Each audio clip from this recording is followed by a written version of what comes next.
Good morning, everybody. Welcome to the Morning Devo with Bo today. Hey, super stoked. November 8th. And we got a birthday in the house of Devo today, and that is Bob, it looks like. So, hey, happy birthday, Bob, and happy birthday, everyone. It's great to see you. And hope you guys have a good week. Nice, always nice, crisp mornings out here in the desert. Very nice. But wherever you're joining us from, welcome. And we are in Genesis chapter 7 today. We're going to try to get through 7 and 8.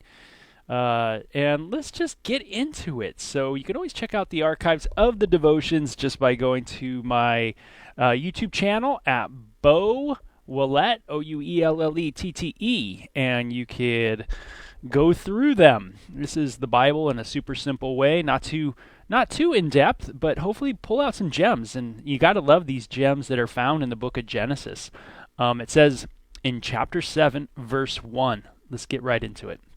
When everybody was ready, the Lord said to Noah, "Go into the boat with all your family from among all the people of the earth."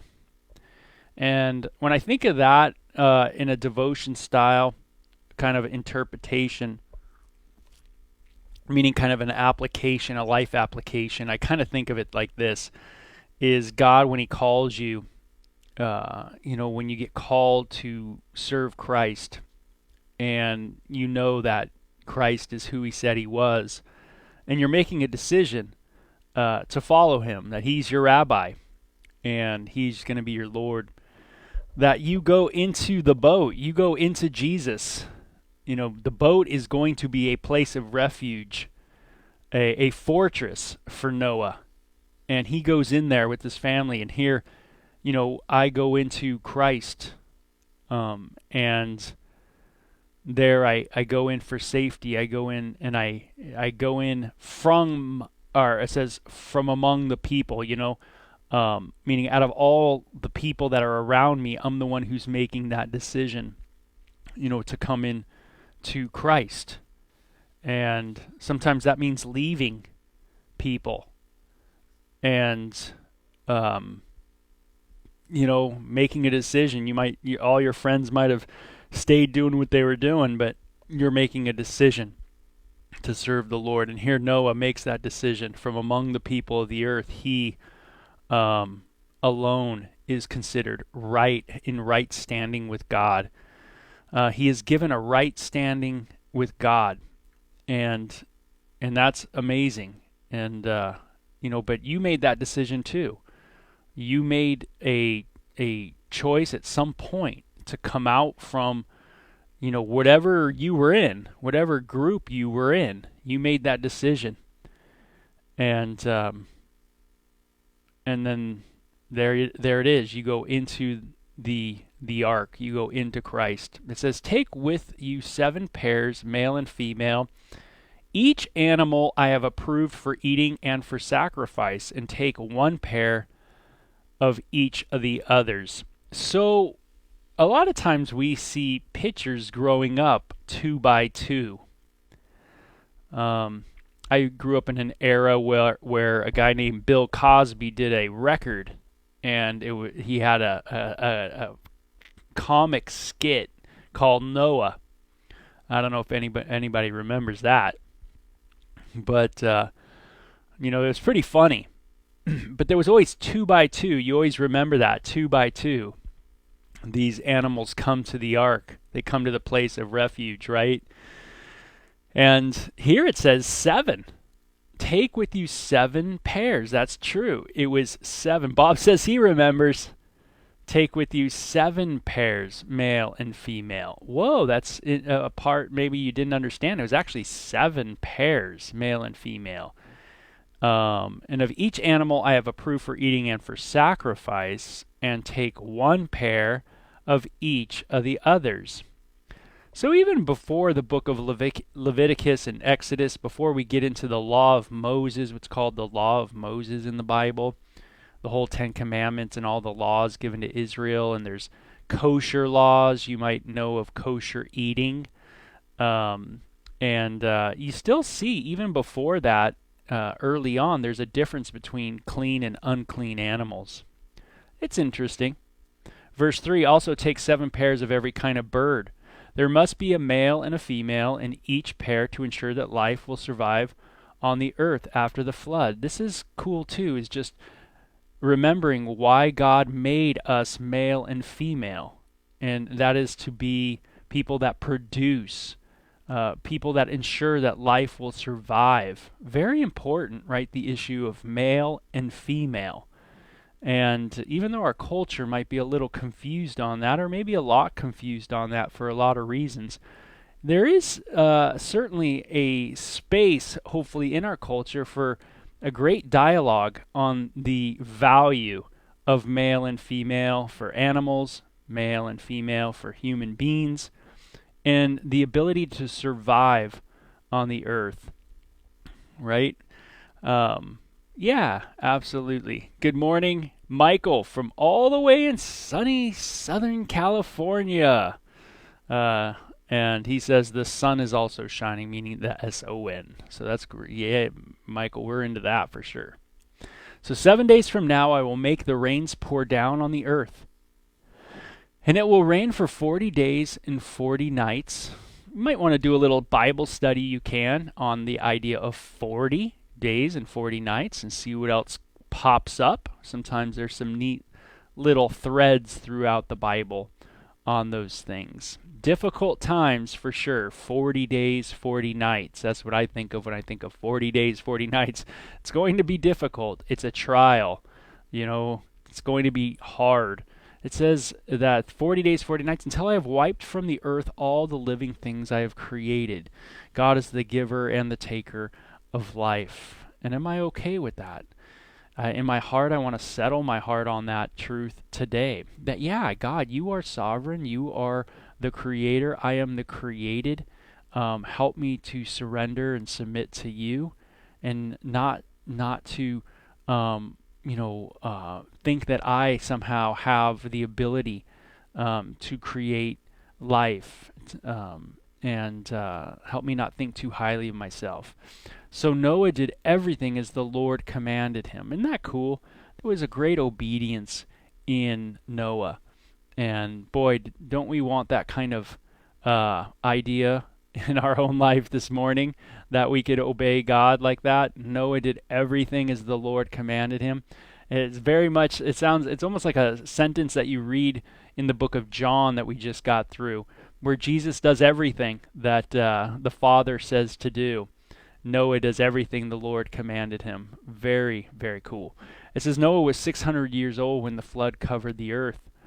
And he went on board the boat to escape the flood, he and his wife and his sons and their wives. And they were all probably looking at Methuselah, because on the time that there was a little time clock that when Methuselah died, the flood was going to come, right? His death brings judgment. And so they were probably looking at this guy, Methuselah, who was born a while back, and saw and his name basically was like a time clock to when the flood was going to come. So, hey, are you sick now? Are you getting old? Do you feel good? Because they knew that upon Methuselah's death, then it was going to happen, this flood. And he went on board in the boat to escape the flood, he and his wife and his sons and their wives. They go on board of the boat.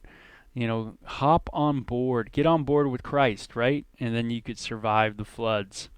With them were all kinds of various kinds of animals, those approved for eating and sacrifice, and those that were not, along with the birds and the small animals that scurry along the ground. They entered the boat in pairs, male and female, just as God commanded Noah. 7 days the waters of the flood came up and covered the earth. So they get brought there. Now, it's interesting. We don't see anything in here where Noah goes out and just tracks them down and has a little scent tool or something where they scent something and they go towards them, or nothing interesting like that. It's very this. No one can come to me unless the Father who sent me draws them. John chapter 6, verse 44. No one can come to the Father. No one can come to Christ unless the Father draws them. That's how it happens. There's got to be a drawing. Yeah, there's a decision I make, but there's also a drawing No one can come to the Father unless someone is drawn to the Father. Um, there is a work of the Holy Spirit moving people that direction. And I love this because it's who drew the animals to the ark, who drew them to Christ, this refuge, this fortress. Well, it must have been something special and supernatural, that's for sure. But here they get drawn, and don't you just remember when God drew you? Don't you remember what it was like to feel compelled to want to read the Bible? And you felt compelled to know Christ and to bring your life in a place where you're wanting to submit to Him and wanting to serve Him and loving Him, not because of duty, but something way more than duty. There was like a love that was going on in your life for Christ. All of a sudden, man, you started loving Jesus, and there was a wonderful compelling that's upon you. Where like in the New Testament, Paul says, "Woe to me if I do not preach the gospel," or the love of Christ compels me. It's just this idea of something in you is just drawing you, and I kind of love that as the animals get drawn here. It says, when Noah was 600 years, on the 17th day of the second month, all the underground waters erupted from the earth. Woo, that sounds pretty rough. And the rain fell in mighty torrents from the sky.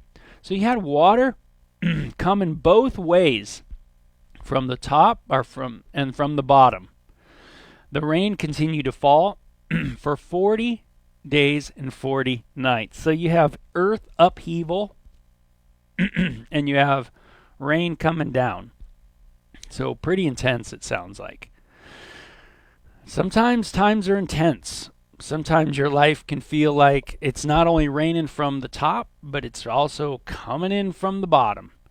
And boy, do we need safety in God. And, I think there's going to be a time in all of our lives where we're going to feel that way. You're going to feel that torrent, from both sides, coming from all angles.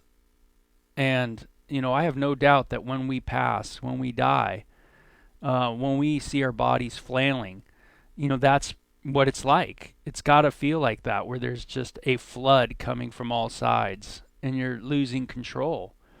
And yet, God is our refuge. He is our ark. He is the place that we run to. It says, for 40 days the floodwaters grew deeper, covering the ground and lifting the boat high above the earth. Michael says, fear not, for the I am is with us. That's right. So the waters cover the ground and lifting the boat high above the earth.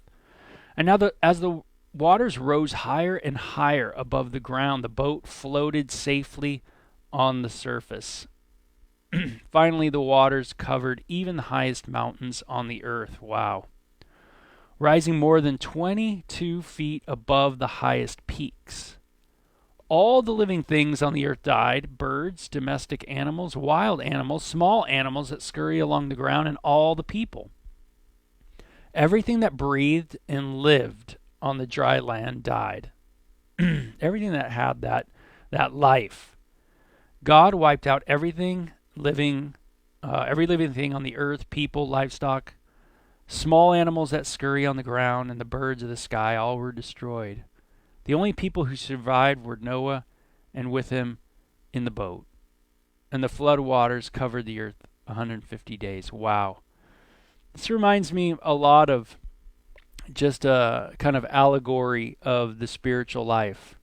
Everything is decaying and everything is dying around. But as you come into the place of rest, come into the place that is stable, the one who is stable, Jesus, the one who rose from the dead, the one who conquered death, then you find life. But everything else is decaying. Everything else is dying. There is no hope in anything above, anything below, anything to the right, anything to the left. Everywhere we look, there is nothing but decay and death and dying. And it's over. It goes over and over and over again. Everything that's born is dying. That's it. But it says there's this wonderful, whoever goes into the ark, they have an opportunity for a new paradigm life. So that's really cool. I kind of like that. So let's jump into 8. So it says, but God remembered Noah and all the wild animals and livestock with him in the boat he sent. And he says he sent the boat a wind to blow across the earth, and the floodwaters began to recede. So what a great passage always to remember too is this Genesis 8:1. And God remembered. Isn't that great? God remembers. God remembers. It's not like God forgot. It's the idea that what a blessing it is that God knows Noah. And what a blessing that intimate term to know is used of you and I too. That God knows us. Not that we so much know him, but that he knows us. Remember John 17, the wonderful prayer of Jesus. That just as Jesus knows the Father, so we can know him and experience this intimate relationship. And it says, he sent a wind to blow across the earth, and the floodwaters began to recede. And when God does that work in our life, sometimes now the floodwaters in our life begin to recede, right? When God starts sending that wind, that spirit into our life, he sent a wind. Wind could be translated to spirit, breath. He sent the wind, the spirit, to blow across the earth and the floodwaters recede. Haven't you ever had that happen in your life where God sends just a work of the Spirit and, there becomes clarity. You can see dry ground, because of what God's doing in your heart and in your life. Man, isn't that cool how God does that? How as you seek him and as you really take some effort, to seek the Lord, seek and you shall find. And then all of a sudden you start seeing the ground and you start going, whoa, there it is. There starts becoming some kind of clarity. And that's what I love to see here. There's hope, right? The floodwaters begin to recede. There's hope. The underground waters stopped flowing and the torrent rains from the sky were stopped. All the stuff that seems so chaotic will at one point be gone, be done. So the floodwaters gradually receded from the earth after 150 days, exactly 5 months from the time the flood began. The boat began to rest on the mountains of Ararat. 2.5 months later, as the waters continued to go down, other mountain peaks became visible. I love that too. That's really cool. After time, more time, right? As God does that work of the Spirit in our life, more things start to become more visible. Things start becoming even more clear. After another 40 days, Noah opened the window he had made in the boat. Only one way to get in. Only one way to get out, right? Only one way. And he released a raven. The bird flew back and forth until the floodwaters of the earth had dried up. And he also released a dove to see if the water had receded, if he could find dry ground. So specific birds have specific patterns. Seems like Noah knows that, and he releases them. And he gets information from what they're going to do. But the dove could find no place to land because the water still covered the ground. So it returned to the boat, and Noah held out his hand and drew the dove back inside. After waiting another 7 days, Noah released the dove again. This time the dove returned to him in the evening with a fresh olive leaf in its beak. Then Noah knew that the floodwaters were almost gone. He waited another 7 days and then released the dove, and this time it did not come back. Noah was now 601 years old on the first day of the new year, 10.5 months after the flood began. Wow, sometimes trials do take a long time, don't they? Yeah, sometimes things in our life with God, we get clarity quick, and sometimes we don't get much clarity for a while. Sometimes there is trials that last us long and a long time. And it says, Noah lifted back the covering of the boat and saw that the surface of the dry ground was drying. 2 more months went by, and at last the earth was dry. Whoa, isn't that always good where finally there is the time where you can finally take a breath, or you finally go, wow, yeah, that trial's done. That trial's over. and there's dry ground. And here Noah, wow, he must have been so happy. Then and tired. And God said to Noah, leave the boat, all of you, you and your wife, your sons and their wives. Release all the animals, the birds, the livestock, the small animal that scurry along the ground so they can be fruitful and multiply throughout the earth. So here there's a refashioning of the call to be fruitful and multiply. And the big picture here is that there's like another try, right? There's another crack at it. And don't you just dig the idea that God is merciful in this? That's what I got out of it when I was 17 years old. I remember reading these sections going like, man, that's pretty amazing. God just didn't wipe out everybody. But you know what? He's merciful. And what does he do? He gives them the same command. Be fruitful and multiply throughout the earth. Another opportunity to do things right. Another opportunity. Thank God for another day, another opportunity. I can't do nothing about tomorrow. All I got is now. And God, give me grace to walk with you today in the here and now, not looking to the past, not fearful of the future, but just what it is, what today brings, what right now brings. Help me to walk in faith at this moment. So Noah, his wife, and his sons and their wives left the boat, and all on the large and small animals and the birds came out of the boat pair by pair. But Noah built an altar to the Lord. Notice the thing Noah does first. He builds an altar to the Lord, and there he sacrifices a burnt offering, which is a burnt offering is a dedication. It's a life dedication offering. It's dedicating your whole body, mind, spirit to the Lord. Dedicating life to the Lord. That's what the burnt offering represented. A burnt offering, the animals and the birds that have been approved for that purpose. And the Lord was pleased with the aroma, that which goes up, right? The aroma, that which rises to God, right? The idea of our life being raised up, taking up to God in a God direction. That's what we're doing. We're dedicating our life. Our life's going in a God direction.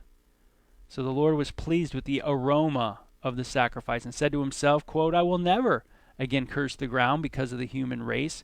Even though everything they think or imagine is bent toward evil from childhood, I will never again destroy all living things. As long as the earth remains, there are planting and harvest, cold and heat, summer, winter, day and night. So God gives us this promise that never will destroy the earth, even though our hearts are so bent, right? We are so filled with iniquity from our childhood. We go astray so simply, so easily. Every day needs to be a day where we build an altar to the Lord. Every day.